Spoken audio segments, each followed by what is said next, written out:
লাগারে লাগা, লাগারে লাগা। ভাবি কই কি লাগাইতো? কই যা খুশি তা লাগান, এখানে লাগালাগির কোনো সময় নাই। যাই হোক, কথা বলছি আমরা এনসিপির ব্লুটুথ বয় সারওয়ার তুষার। মানে আমি নিজে একটু আশ্চর্য হয়েছি তার শিক্ষাগত যোগ্যতারা জানার পরে। আপনারা সবাই ভিডিওর শুরুতে ভিডিওর কিছু অংশবিশেষ দেখে বুঝতে পেরেছেন ভিডিওটা কতটা গুরুত্বপূর্ণ। তাই আর বেশি কথা না বাড়িয়ে চলুন আমরা মূল আলোচনায় চলে যাচ্ছি। তার আগে সবাইকে রিকোয়েস্ট করব, যারা আমাদের চ্যানেলে নতুন আছেন প্লিজ সবাই সাবস্ক্রাইব করে সাথে থাকবেন। চলুন ভিডিওটা দেখি।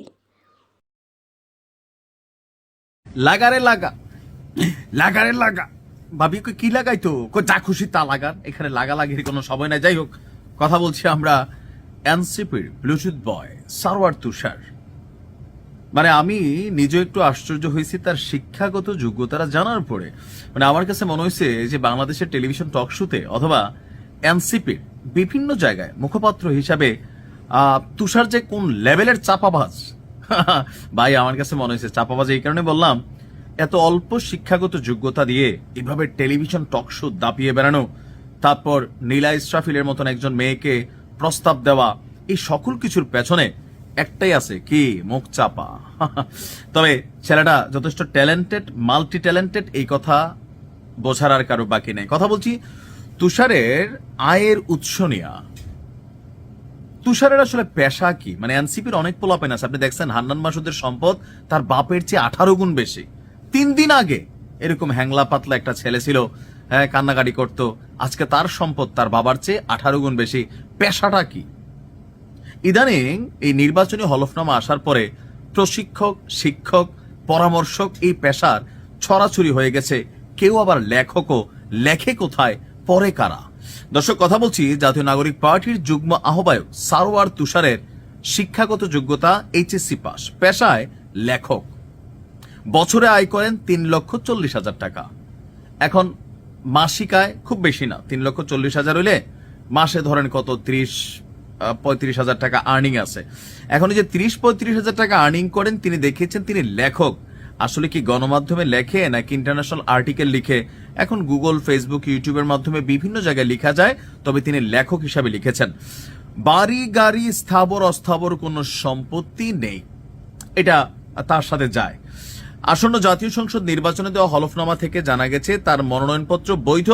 জেলা প্রশাসক, জেলা রিটার্নিং কর্মকর্তা বলছেন যে তিনি নিজেকে লেখক হিসেবে উল্লেখ করেছেন। নগদ আছে 3 লাখ টাকা, আর আয়কর রিটার্নে সম্পদ দেখানো হয়েছে 2,20,000 টাকা। যে পরিমাণ বিতর্কিত সে এনসিপির যোগ দেওয়ার পরে নীলা ইসরাফিলের কাণ্ডে হয়েছে, খুব বেশি হয়তো পয়সা টয়সা কামানোর সুযোগ পায় না, সবচেয়ে গরিব তারই মনে হয়েছে। বাট নর্মালি একটা ছাত্রের সাথে তার শিক্ষাগত যোগ্যতা অনুযায়ী এই টাকা পয়সাটা কিন্তু মানানসই। অন্যদের বেলায় যা দেখছি, তুষারকে নিয়ে আপনি 10টা সমালোচনা করেন, কিন্তু তার যে অর্থনৈতিক সম্পত্তিটার হিসাব আমরা দেখলাম, স্থাবর অস্থাবর, এটা মানানসই। একজন ছাত্র এর থেকে বেশি টাকার মালিক হতে পারে না। অথবা এনসিপি তৈরির পরে বাকিরা যেমন রাতারাতি আঙ্গুল ফুলা কলা গাছ হয়ে গেছে হান্নান মাসুদের মতন, তুষারের এই জায়গাটাতে আবার একটা স্বচ্ছতা আছে। আর সারওয়ার তুষার নরসিংদী 2 পলাশ আসন থেকে নির্বাচনে অংশ নিতে মনোনয়নপত্র জমা দিয়েছেন। আর এই আসনে বিএনপির আরেকজন হার্ডেস্ট প্রতিদ্বন্দ্বী আছেন ডক্টর আব্দুল মঈন খান। তুষার বলছে, আমার সব তথ্য হলফনামায় উল্লেখ করা হয়েছে, এর বাইরে আমার নিজস্ব বা পরিবারের কোনো কিছুই নেই, এমনকি আমার নামে কোনো গাড়ি বাড়িও নেই। আমার কাছে মনে হয়েছে যে সব ঠিক আছে। আবার আপনি অন্যদিকে দেখেন এনসিপি নেতা মাহবুবের 96 লাখ টাকা সম্পদ, বছরে আয় 15 লক্ষ টাকা, বাকিদের কোটি কোটি টাকা, লক্ষ লক্ষ টাকা। আসলে এই ছেলেগুলা 4 দিন আগে কি করত, কিভাবে এত সম্পত্তির মালিক হয়ে গেল? কোথায় শিক্ষকতা করেন, কোথায় লেখেন, কারে পরামর্শ দেন? আসলে এগুলার ওইরকম কোনো গ্রহণযোগ্য বা বিশ্বাস ভিত্তিক কোনো তথ্য আমরা আসলে ওইরকম দেখে নেই। তো যাই হোক, তুষার সম্পর্কে আলোচনা আছে, সমালোচনা আছে, বাট আমার কাছে ভালো লাগছে নির্বাচনী হলফনামায় যেটা আসছে, একটা ছেলে টিউশন করা হলেও বা সামহাও এই টাকাটা সে আর্নিং করতে পারে।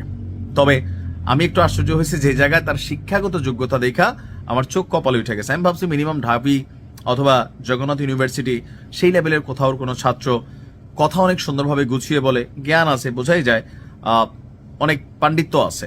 ভালো থাকুন।